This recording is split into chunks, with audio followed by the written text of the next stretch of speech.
Friends, வெள்ளை குருமா எப்படி வீட்டிலே செய்யலான்னு தான் பார்க்க போகிறோம். 1/4 கிலோ அளவுக்கு ஆட்டுக்கறி எடுத்து வச்சுக்கோங்க. சீரகம், சோம்பு வறுத்த தூள், எண்ணெய் வந்து ஒரு 8 ஸ்பூன் போல் எடுத்து வச்சுக்கோங்க. தயிர் ஒரு 1/2 பவுல் எடுத்து வச்சுக்கோங்க. கெட்டி தயிராக இருக்கட்டும். நெய் தேவைக்கேற்ப எடுத்து வச்சுக்கோங்க. தேங்காய் ஒரு தேங்காய் திருவி வச்சுக்கோங்க. இஞ்சி பூண்டு பேஸ்ட்டு 2 ஸ்பூன். முந்திரி, கசகசா வார்ம் வாட்டரில் ஊற வச்சுக்கோங்க 1/2 மணி நேரத்துக்கு முன்னாடியே. புதினா, கொத்தமல்லி ஒரு கொத்து, பச்சை மிளகாய் 3 காரத்துக்கு ஏற்ப. 4 பல்லாரி வெங்காயம் நீட்டமாக அறுத்து எடுத்து வச்சுக்கோங்க. தக்காளி ஒரு தக்காளி எடுத்துக்கோங்க, சின்னதாக கட் பண்ணி எடுத்துக்கோங்க. 1/2 லெமன் எடுத்துக்கோங்க.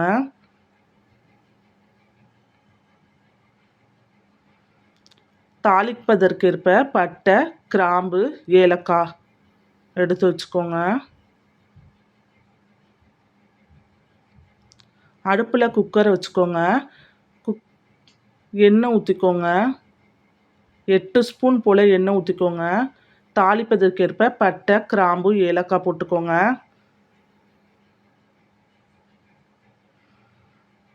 நல்லா கலர் சேஞ்ச் ஆகட்டும். பிரிஞ்சி இலை ஒரு இலை போட்டுக்கோங்க. அப்படி பிரிஞ்சி இலை இல்லைன்னா ரம்பை இலை கூட போட்டுக்கலாம். நல்லா குருமா வாசமாக இருக்கும். நெய் ஒரு 3 ஸ்பூன் போல் ஊற்றிக்கோங்க. நெய் ஊற்றினா நல்லா குருமா வாசமாக இருக்கும். அதுக்காக தான் சேர்க்கறது நெய். நல்லா மிக்ஸ் பண்ணி விட்டுக்கோங்க. வெங்காயம் ஒரு 4 வெங்காயம் போல் போட்டுக்கோங்க. நல்லா நீட்டாக வாக்கில் அறுத்து போடுங்க. அப்போ தான் நல்லாயிருக்கும். நல்லா மிக்ஸ் பண்ணி விட்டுக்கோங்க. வெங்காயம் நல்லா மிக்ஸ் ஆகணும்.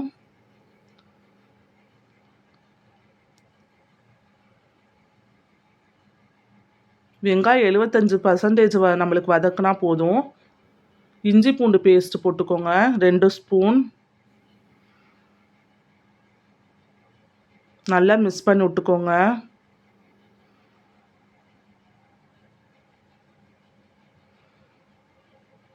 நல்லா இஞ்சி பூண்டு பேஸ்ட் வாசம் போகிற வரைக்கும் நல்லா மிக்ஸ் பண்ணி விட்டே இருங்க. கொத்தமல்லி ஒரு கொத்து போட்டுக்கோங்க. புதினா தழை ஒரு கொத்து போட்டுக்கோங்க. பச்சை மிளகாய் 3 போட்டுக்கோங்க. காரத்துக்கு ஏற்ப போட்டுக்கோங்க.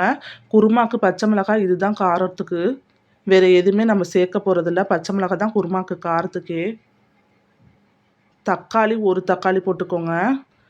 தக்காளி வேணான்னா ஸ்கிப் பண்ணிக்கோங்க. வெள்ளை குருமாக்கு தக்காளி அவ்வளோக்கு அதிகமாக சேர்க்கக்கூடாது. நல்லா மிக்ஸ் பண்ணி விட்டுக்கோங்க. கறி போட்டுக்கோங்க. குருமா கொஞ்சம் நிறையா வேணும்னா குவான்டிட்டி மட்டும் அதிகப்படுத்திக்கோங்க. நல்லா கறி மிக்ஸ் பண்ணி விட்டுக்கோங்க. இஞ்சி பூண்டு வெங்காயம் எல்லாத்துலேயும் நல்லா மிக்ஸ் ஆகிருக்கணும்.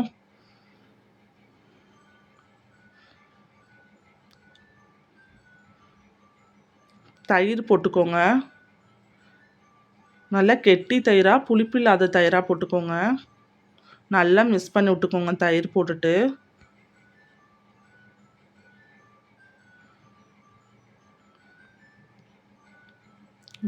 இதே மாதிரி குருமா செஞ்சு சாப்பிடுங்க. நல்லா டேஸ்ட்டாக இருக்கும். ட்ரை பண்ணுங்கள் ஒரே வாட்டி. உப்பு போட்டுக்கோங்க. கறியிலே உப்பு போட்டால் தான் கறியில் உப்பு தெரியும்.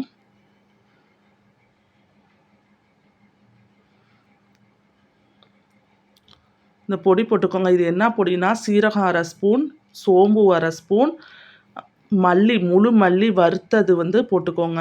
மிளகு ஒரு 1/2 ஸ்பூன் போட்டிருக்கேன். வறுத்து அரைச்சி போட்டுக்கோங்க. கரம் மசாலா ஒரு 1/2 ஸ்பூன் போட்டுக்கோங்க. இந்த மசாலா சேர்த்திங்கன்னா நல்லா வாசமாக இருக்கும். இதே மாதிரி ஸ்கிப் பண்ணாமல் செய்யுங்க. லெமன் ஒரு 1/2 லெமன் ஊற்றிக்கோங்க. நல்லா மிக்ஸ் பண்ணி விட்டுக்கோங்க.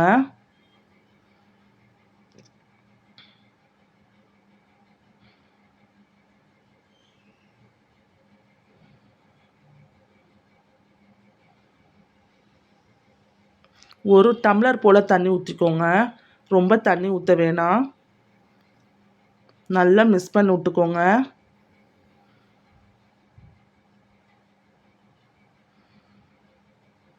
குக்கர் விசில் போட்டுக்கோங்க. 3 அல்லது 4 விசில் வரட்டும். நல்லா வேகட்டும் பஞ்சு போல். அதுக்குள்ளே நம்ம அரைக்கிறத பார்த்துக்கலாம். தேங்காய் 1 தேங்காய் திருவி வச்சுருக்கோம்ல, அதில் சுடு தண்ணியில் ஊற வச்ச பாதாம் கசகசா இருக்குது. அதை நல்லா பேஸ்ட்டு போல் அரைச்சிக்கோங்க. பாதாம் கசகசா முந்திரி எது வேணாலும் போட்டுக்கலாம். நான் முந்திரி கசகசா மட்டும்தான் போட்டிருக்கேன். அப்படி அது இல்லைன்னா கடலை, பச்சை கடலை இருக்குல்ல, அதை போட்டு அரைச்சிக்கலாம். விசில் வரட்டும். 3 விசில் போல் வரட்டும். விசில் வந்ததுக்கப்புறம் அடங்கினதுக்கப்புறம் விசிலை எடுத்துட்டு நல்ல எண்ணெய் கக்கியிருக்கு. நல்லா நம்மளுக்கு கறி வெந்திருக்கு. இந்த ஸ்டேஜில் நம்ம தேங்காய் அரைச்சதை ஊற்றிக்கலாம். மிக்ஸி ஜார் கழுவுன தண்ணியை ஒரு 1/2 டம்ளர் தண்ணி போல் ஊற்றினா போதும். ரொம்ப தண்ணி சேர்க்காதீங்க. நல்லா மிக்ஸ் பண்ணி விட்டுக்கோங்க. அப்படி தேங்காய் சேர்க்க விருப்பம் இல்லாதவங்க பால் இருக்குல்ல, பால் காய்ச்சின பால், அந்த பாலை கொஞ்சம் ஒரு 2 முந்திரி மட்டும் போட்டு மிக்ஸியில் அரைச்சிட்டு அதை சேர்த்துக்கலாம். வெள்ளை குருமா ரெடி ஆயிடுச்சு. நெய் சோறு, சப்பாத்தி, இட்லி எல்லாத்துக்கும் சூப்பராக இருக்கும். இடியாப்பம் எல்லாத்துக்கும் சூப்பராக இருக்கும். அதை ஒரு பவுலில் ஊற்றிக்கோங்க. வெள்ளை குருமா ரெடி ஆயிடுச்சு. யார் யாருக்கு வெள்ளை குருமா ரொம்ப பிடிக்குமோ அவங்க எல்லாருமே லைக் பண்ணுங்கள், ஷேர் பண்ணுங்கள், கமெண்ட் பண்ணுங்கள். மறக்காமல் சப்ஸ்கிரைப் பண்ணுங்கள்.